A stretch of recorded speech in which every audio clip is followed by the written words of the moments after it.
Hey everyone, and welcome to this final part of the robotic arm assembly in SolidWorks. And in this video we will completely assemble the robotic arm in SolidWorks. So let's begin. So in the last tutorial we were here and we were able to assemble the robotic gripper with the robotic arm. And I will insert a new component. This time this is going to be the servo motor. So place it over here and you can drag this motor like this. For proper orientation you can rotate the component like this. Okay, so this is gonna fit in this orientation. Now let's assemble it. So click on mate and I will select this surface of the servo and this surface of the link and check the box, because the servo motor will seat on that part of the link, and then this inner circular face and this circular face of the servo, and these two surfaces should be parallel. So select these two surfaces and check the box, make sure that parallel mate was enabled. Now the servo motor has been successfully assembled over here, and we have to assemble another servo motor. So I will hold control key and drag the servo motor. Otherwise you can insert the servo motor again, it's up to you. So we have to assemble the servo motor over here. So I will hide the U-shaped support first, and then I will rotate the component, or you can say rotate the servo motor. Then I will select the mate, select the outer circular face of the servo and inner circular face of the link number 1. Then this face should be assembled with this face of the link number 1, and there is going to be one more mate, and that is going to be the parallel mate. So select the mate, and in the mate selection window I will select this surface and this surface. So these two should be parallel, and then check the box. And now since the servo motor has been assembled, now we can unhide the U-shaped support from here. Okay, now as you can see we do not have any cut on the other side for the U-shaped support, so we have to modify the U-shaped support. Okay, so let's select the U-shaped support and select the very first option, which is open this part in a new separate file, and let me hide this plane. Okay, so in the design tree we have to figure where the cut is. So this right here is our front plane, and we will mirror this cut on the other side. So let's go back like this. You need to drag the design tree like this until you get this shape.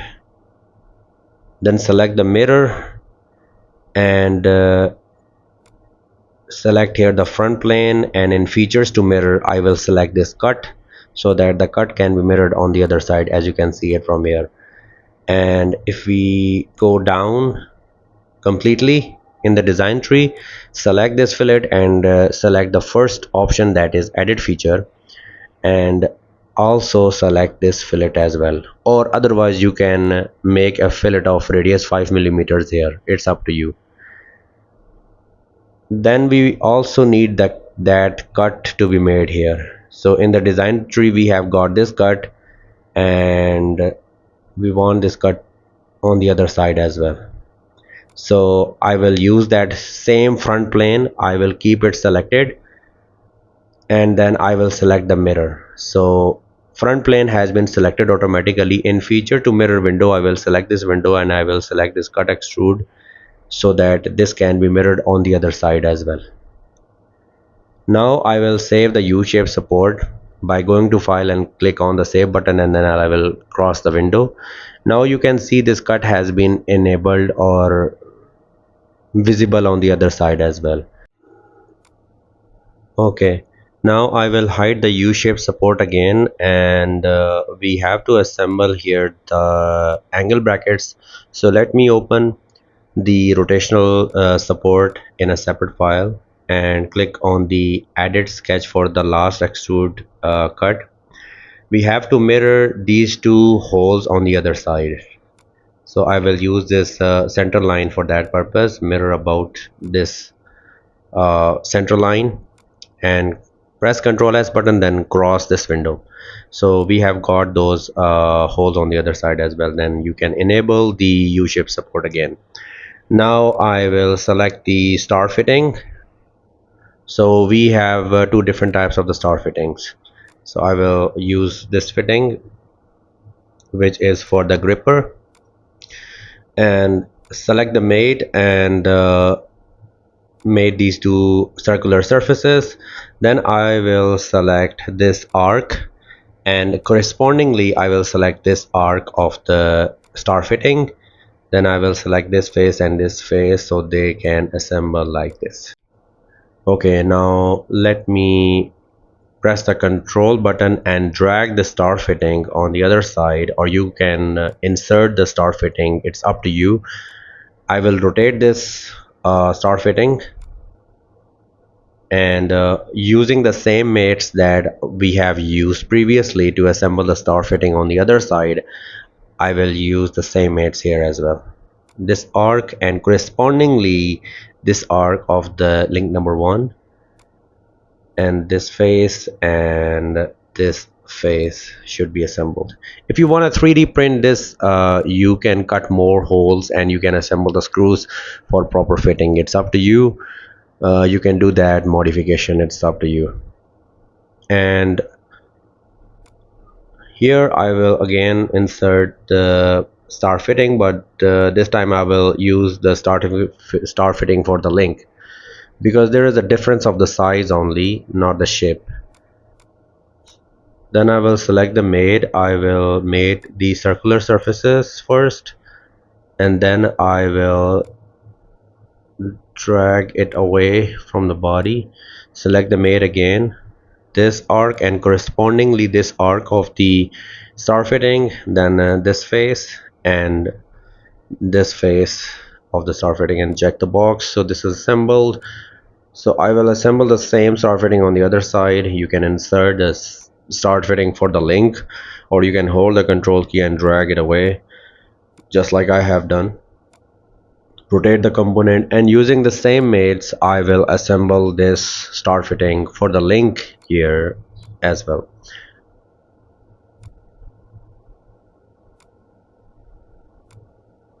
So basically 3D printing of this robotic arm would require a little bit of modification, design modification. My whole purpose of making this robotic arm is just to explain the modeling and assembly. Although this can be 3D printed, but it would require maybe some a little bit design modifications. So I will assemble the star fitting here as well, and this is going to be the star fitting for the gripper, and these are almost the same mates, no major change. I will select this surface, and this surface automatically they are gonna get assembled like this. Okay, we will come back to the gripper later, but if you go back to the bottom of the robotic arm where we have this U-shaped support, let's assemble the angle brackets that we have modeled in our previous tutorial. So insert the component, and we have got the angle support number 2. You can change the orientation from here, or you can rotate the component, it's totally up to you. We have the angle support number 1, which we will assemble later. So assemble these two holes and then drag it away. Select the back side of the angle bracket and this face of the servo, and then the side, these should be parallel. So select these two faces, make sure that parallel mate is selected, and check the box. So we have got this hole that we have created just moments ago. You can insert the bolts, and you can mate it, it's up to you. And now let's move on to the next side where we have to assemble the angle bracket number 1. So on this side we will be assembling the angle bracket number 1. So select this angle bracket, angle support number 1 or angle bracket, and you can assemble this here. Both have a minor difference in dimension, but the shape is almost the same for the angle brackets. You have to just make sure that the correct dimensional angle bracket or angle support is assembled on either side. Select this face and the back face of the angle bracket and assemble these two. Okay, so assembly of has been completed. So we have got the hole here where you can insert the bolt and you can screw this angle bracket with the rotational support. Okay, now let's insert the component, and if we go back to the gripper part, we have the second gripper base attachment. So just insert it all like this. Then select the mate, select the circular face and the circular face. Select the check the box, and then this face and this face is gonna get assembled like this. Okay, and these two faces should be parallel or coincident. Okay, now you can insert either this fitting for the gripper, star fitting for the gripper, or you can just hold control key and drag it away to insert it like this, just like I have done this thing. So using the same mates which we have used multiple times for the star fitting, I will assemble this star fitting with the gripper second attachment. This face should be made with this face. Check the box. Okay, and we are left with one more component, that is the nut. We have assembled the bolt part and we can assemble the nut part. So let's place it over here. Select the mate and this inner circular face and the outer circular face of the nut and bolts. Then select this face of the link and this face of the nut, so they can assemble like this. Similarly, this will be assembled on the other side, opposite side, so a proper mounting can take place. Now let me unhide the base, because you can very easily assemble all of the nuts and the bolts. It's very easy and the same process. So this is the complete assembly of the robotic arm and the robotic gripper. You can if you want to 3D print it, you can drill holes here, or you can create hole in the model and in the U-shape support, so that you can get a proper 3D printed robotic arm. With a minor design modifications, you can get that robotic arm, and this is our complete robotic arm assembly. You can fix these robotic links, you can float these in order to get the right motion, because previously this link was fixed and now I have make it float similarly to this one as well, and it will move it like this. And finally we have the rotational base support. This is a 5 degree of freedom robotic arm. This is already float. So that's all for this whole series, guys. If you find this video helpful, then please hit the like button and subscribe. Thanks for watching.